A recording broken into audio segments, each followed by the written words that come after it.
ऐसे क्वेश्चंस को सॉल्व करने के लिए एक तो इसका एवरेज जो आपका रूल है, आप करते हैं 1/2 इंटू ए प्लस बी, तो यह हो गया ए और ए हो गया बी।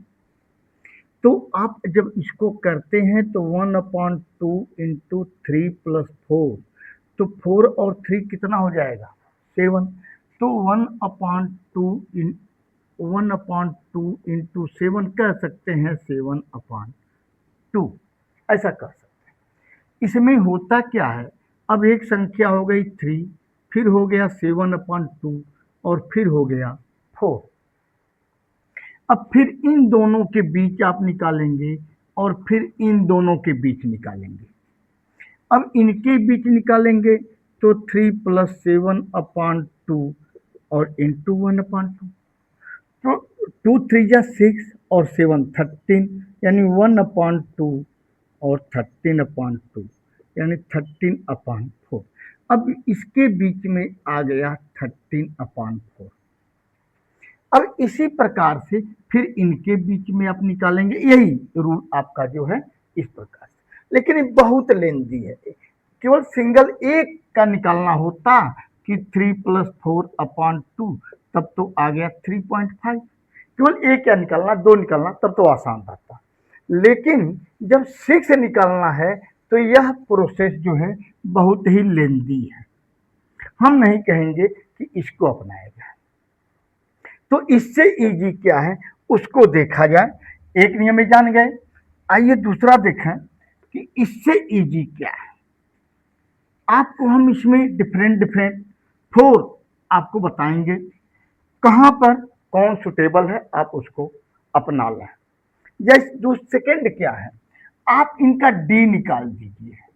तो डी निकालेंगे तो हम करते कौन इसमें बड़ा है, 3 और 4 कौन बड़ा है, बी बड़ा है। तो हम करते हैं b-a/n+1। तो n कितना है, कितना भाग करना है, 6 भाग करना है। तो हम करते हैं 4-1/6 + 1, यानी 4-3, यानी 1/7। अब आपका एक चीज और आसान हो जाता है, आप इसको कर सकते हैं 3 और a+d, a+2d, a+3d, a+4d, और ऐसे जितने पार्ट हैं कितना, तो आप 6d तक आएंगे। ठीक है, सिस्टम जान लीजिए। तो d कितना आपका आया, पहले हम इसको निकालें। तो d = आ जाएगा, हाँ आपने निकाल लिया है 1/7। तो ए तो हो गया 3, ए जो छोटा वाला है ए, प्लस डी कितना है 1/7। तो ए की जगह पर कितना है 3, ध्यान दीजिएगा, ए की जगह पर क्या है 3। अब आप इसको कह सकते हैं, पाल ए तो हो गया 3 और इधर आ गया 4। अब कह सकते हैं कि 7 3 × 21 और या 22/7। अब आसान हो गया 22। अब 2d, अब तो आसानी से करते जाएंगे बस सीधा। अब यहाँ एक 22 था, अब कितना हो गया 23 हो जाएगा। आप देखेंगे 23 कैसे 2d, तो यही जो होगा 2 यहाँ 2 आ जाएगा, तो 7 × 21 2 23 हो जाएगा। 3 करेंगे तो यहाँ 3 आ जाएगा, 7 × 21 3 24 हो जाएगा। यानी बहुत ही आसान, 22 23 24/7 25/7 और ऐसे करते जाएंगे। ये बहुत ही आसान हो जाता है, उसकी अपेक्षा आप इसको अप्लाई कर सकते हो। एक चीज और, थर्ड रूल इसमें बताऊं, ये तो समझ में आ गया होगा आपको। तीसरा रूल देखें, वह भी इसी का रूप है। जैसे आप करते हो ना, ए हो गया 3 और ये हो गया 4। इसमें आप यदि डिनोमिनेटर नहीं है, कोई हर नहीं दिया गया है, तो अपान 1 तो होता है, इंटू n+1 और इंटू n+1 यहां भी कर देंगे, और इंटू एन प्लस वन और अपान एन प्लस वन, और इसका भी डिनोमिनेटर वन तो हो ही जाएगा।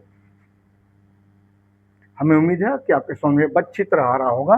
तो अब आप इसको कर सकते हैं 3 इंटू एन कितना है भाई 6, तो 6 प्लस वन कितना हो गया 7, तो 7 अपान, और यहाँ 6 प्लस वन 7 और 7 वन जा आपका आ गया 21/7, डिवाइड करेंगे तो आ गया 3।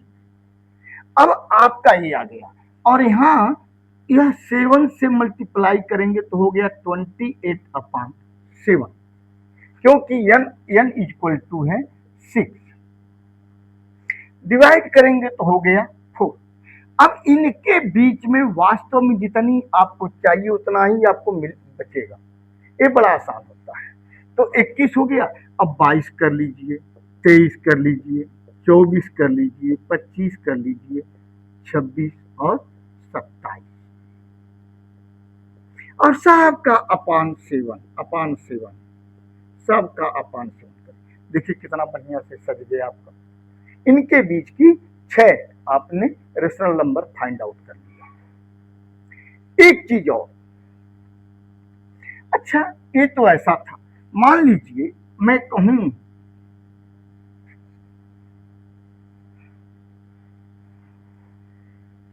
कि 1/2 एंड 1/3, इसको उल्टा कर दूं, 1/3 एंड 1/2 के बीच आपको 4 रेशनल नंबर ज्ञात करने हैं।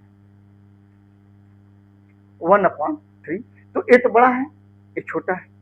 जो अभी आपको रूल बताया उसमें से भी किसी को फॉलो कर सकते हैं आप। जैसे डी निकाल लिया, तो इसमें से 1/2 माइनस 1/3 करेंगे, 3 1 जा 2, यानी 1/6 आ गया। तो आप कर सकते हैं, ए तो आपका हो गया ए, अब ए हो गया, फिर ए प्लस डी, तो ए प्लस डी करेंगे तो कितना है 1/3 प्लस 1/6, तो 6 हो गया, तो 3 2 जा आप